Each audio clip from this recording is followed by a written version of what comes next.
Yes, sir. Yes, sir. Yes, sir. Yeah.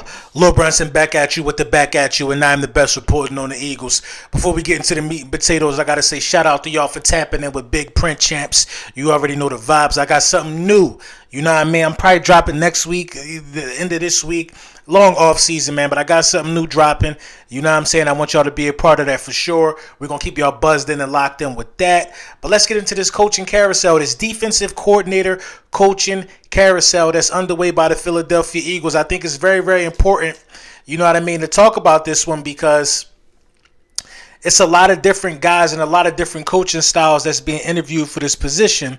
Now, one thing I will say about, Nick Sirianni and Howie Roseman in the front office of the Philadelphia Eagles is that they will try to, find the exact opposite of what we just had in-house. They got a pattern into that. You know what I mean? They got a pattern into that. I think they tried to do that in Doug, but, in all actuality, Nick Sirianni is just as much of a risk taker as Doug Peterson is. And Nick Sirianni is, not so much hands-on in terms of, being Nick Sirianni is more of it's hard to describe Nick Sirianni. He's a player's coach, but Nick Sirianni really takes that personal. Nick Sirianni is more of a mentor, more of guidance for the players than, that guy that can come in and just change the culture of one position group. Even though he's a wide receiver, by skill set, Nick Sirianni seems to be able to adapt and build a great relationship and culture around the team. Nick Sirianni is a culture hire. You know what I mean? A culture guy. You know what I mean? And, that's the kind of guy you need when you got, a mix of old veterans and a mix of young talent on the roster as well. So, the way that they're attacking this defensive coordinator position, these are the four guys that I think would be the best fit for the Philadelphia Eagles as of right now. I'm going to go with Leonard Wilson. You know what I mean? The biggest reason for me is why, Well, I don't think one of these four guys is the best fit. I just, want to highlight these four guys in terms of the names of the guys that we keep throwing out there.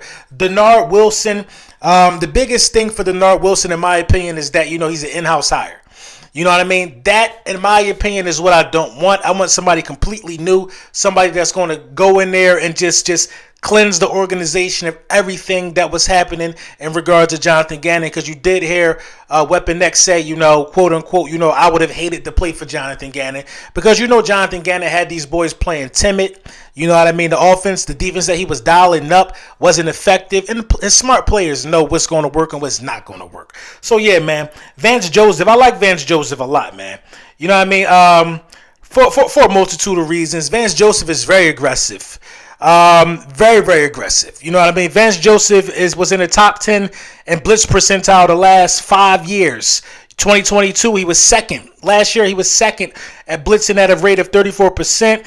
Third in 2021 at 35%. 2020, 39% at fourth. 2019, 39% at third. 2018, 31%.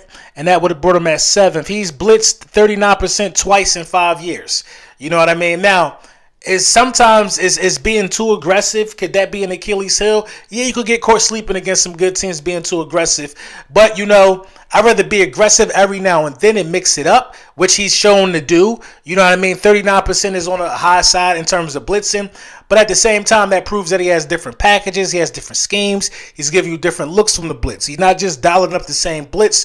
You know what I mean? You need a guy that can mix it up, man. You can't have guys, elite quarterbacks, playing 5 yards off coverage, or we were trash, in terms of elite quarterbacks. And I think Jonathan Gannon was a big reason for that. But Vance Joseph ain't gonna just sit back there and let you do what he want.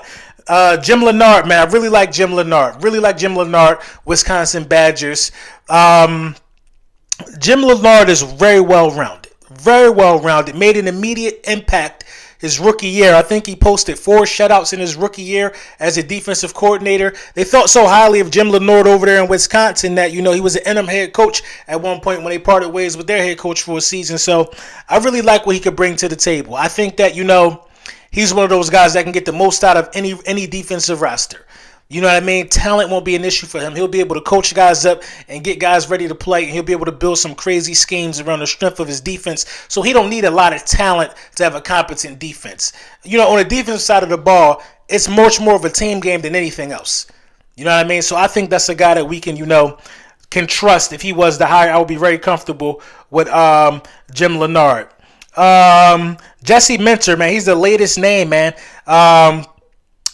Michigan Wolverines, despite losing more than half of his starters from the 2021 Big Ten championship team, the Wolverines finished the season number 6 in the nation in total defense, number 7 in rushing defense, number 7 in scoring defense, and number 20 against the pass.